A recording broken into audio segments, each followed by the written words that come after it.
Good morning, Nation. John here. Thank you very much for being here. As always, if you're brand new, welcome to Prepper Nation. Consider hitting subscribe.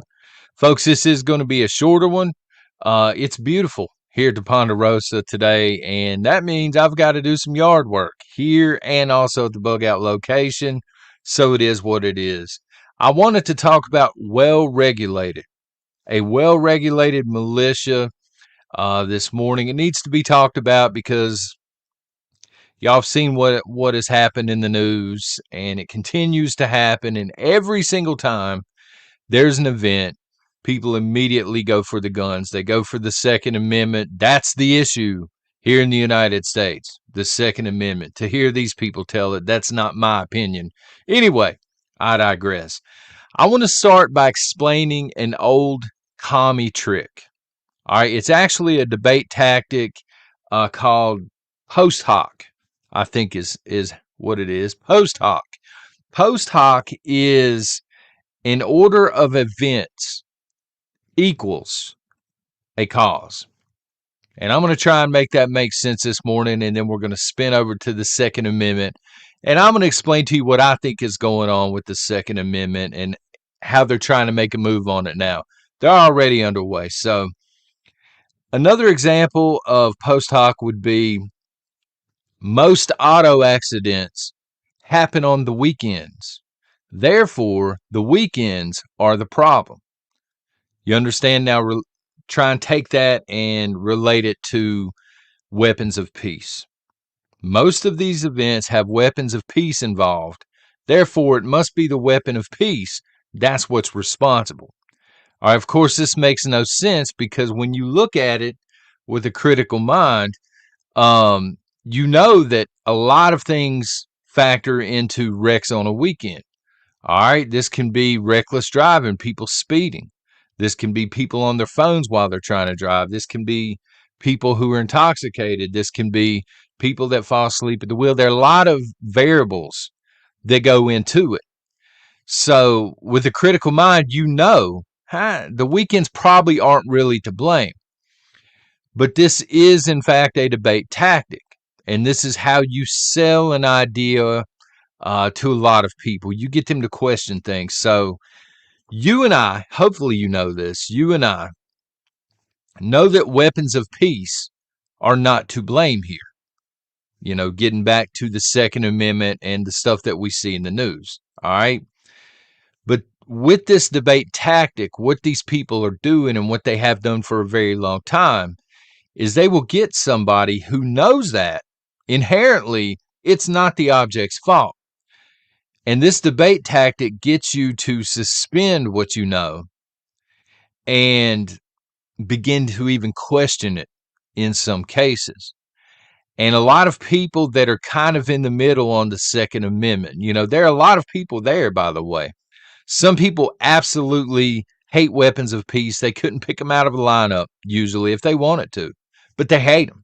They hate the concept of them. They see it in mainstream media all the time, and that's where the hate comes from. It's ignorance and non-understanding of what they actually are and how they function and stuff like this. And then you have people that are going to be pro weapons of peace no matter what.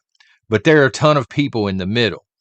And that's the issue here in the United States because people in the middle, they really don't know where they stand on this. I think inherently they realize it's an inanimate object and it's not to blame.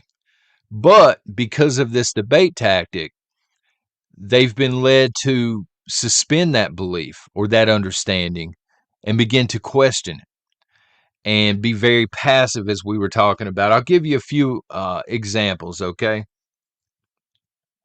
The national anthem. So you and I, again, hopefully I definitely know this. The national anthem is not racist. I know this to be a fact. All right. This is an absolute truth for me. But because of the debate tactic of ad hoc, a lot of people that are there in the middle are starting to question it. They're starting to think, you know, is there some legitimacy there? Is there a valid argument for the national anthem being racist? Now, you look at the national anthem and, you know, with critical thought and you understand, no, this is a unifying anthem. This means every American, regardless of race, should be proud of this song. This is a part of who you are as an American citizen. But again, they want you to suspend that understanding and that absolute truth. And they want some wiggle room in there where they can feed you a bunch of crock. I mean, straight up, another one, of course, would be the American flag. Is the American flag racist? Absolutely not. This is a unifying symbol, same as the national anthem, that everybody should be proud of. And yet they've kind of got a toehold in there. Now there's wiggle room, and now some people at least in the middle are starting to wonder, man, is the American flag a symbol of racism? How could it be?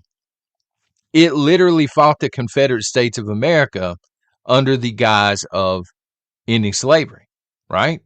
So how could it be, a symbol of hate? Of course it's not. Any critical thinker understands this. But there aren't a whole lot of critical thinkers out there in 2023. So getting back now to the Second Amendment, of course, we know an inanimate object is not the issue here in the United States of America. But they're using post hoc. They're using this debate tactic to make a lot of Americans question whether or not what they know as a universal truth is actually truth. All right, they've been at this for a while. Another analogy would be they want you to, many of you have said this in chat, and it applies here. They want you focus on a certain group of trees without looking at the entire forest. Don't look at everything. Don't look at all of the facts. Look at this right here. Have tunnel vision, if you will. Because once they sell you on this fallacy, this lie, if you will, then they're going to begin to attack the legal framework, which brings us to the title of the video this morning, Well Regulated. This is going to be the area. This is the second time now that I've seen the talking heads, the anti-weapons of peace talking heads and outlets key in on that specific phrase. From the Second Amendment, okay? Because I think that they've chipped as far as they can chip. I think they understand now they're not going to be able to take them away legally. So now they're selling people on this, this fallacy of post hoc. And then they're going to start attacking the legal wording that's in there. Well-regulated militia. And this is a problem, okay? Because they see this as a toehold. Just like anything else, just like the anthem, just like the flag. All they need is this much. If they can just get their fingertips, in there long enough to get a grip on it, they'll start ripping it apart legally. Okay. They see this as a toehold to begin taking guns at this point. They'll argue it. I promise you, this is coming. They're going to look at well-regulated militia. And they're going to begin to point to the fact, does this just mean the U.S. Army? Maybe our founding fathers were talking about the U.S. Army. Of course, again, we know that's not true. We all have a right to bear arms. We know this. That's an absolute truth. But that's not what these people are doing. These people want to suspend that absolute truth. They want you to suspend it and begin to think, well, maybe, just maybe, the Second Amendment was talking about the Army only. Maybe they're just talking about the National Guard. Maybe that's the well-regulated militia. And then once that begins to happen, they're going to add a bunch of other restrictions and criteria to the point where almost no one can legally own a firearm. I mean, straight up, that is their plan. And we need to remember, whatever spin they try and put on it, whatever debate they try and have, whether it's in Congress, whether the debate is Potato Joe on TV pointing at half the country, threatening them, telling them they're the problem, because he's got a knack for doing that. Whatever debate is going on, and however it is being spun, we need to understand at the end of the day, the Second Amendment is a non-negotiable. There is no debate. There's no conversation on this. Getting back to yesterday's video for a second, the idea of being extreme in our founding fathers. All right. Our founding fathers, as we discussed yesterday, yeah, they were extreme from the jump. When they set this country up, it was an extreme idea. And we had talked about how throughout history, what do we do as a country? What do we not allow as a country? And they saw historical examples of people being disarmed. Now, you'll hear this as well, this fallacy, debate point or whatever. These people are debating the wall because, again, to me, it is not even a debate. But they'll say, well, you know, back when the Second Amendment was set up in the 1700s, all they had was muskets. Well, that's all the Army had, too. As the Army, which can be used by tyrants, folks, as the Army upgrades, the civilians should be able to upgrade in order to protect themselves. That's exactly what our founding fathers were talking about. And they knew, look, they sat down and they said, we can allow this, we cannot allow this, we must have this on down the line. And the Second Amendment is there as a failsafe. If any of this stuff is ever taken away from us, stolen from us, the Second Amendment exists for that very reason. Do not let these people convince you it is about deer hunting. Do not let these people convince you that you are the problem because you own a few of these things or that you actually know how to use them, okay, that you're competent with them. I think it's a crime and a disgrace that our veterans have to come home after they've been in the most powerful military in history, and they have to come and they have to fill out paperwork and they have to be vetted and they have to go through the entire process because that process should not even be there. But these folks don't care.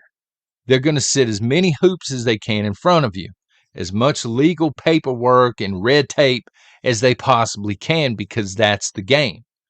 But when you get right down to it, you either have a Second Amendment or you do not have a Second Amendment. Someone made a comment yesterday and said, you know, well, how can you get on here and not advocate for any illegal activity and then turn around and say we must be extreme because I don't recognize the illegal laws.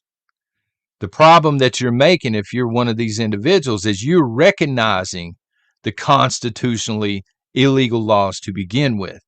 You cannot even give them that much foothold. Folks, this is John with Prepper Nation. I appreciate each and every one of y'all being here. Maybe shoot a thumbs up or down on your way out the door. Whatever. Until next time, y'all take care and God bless.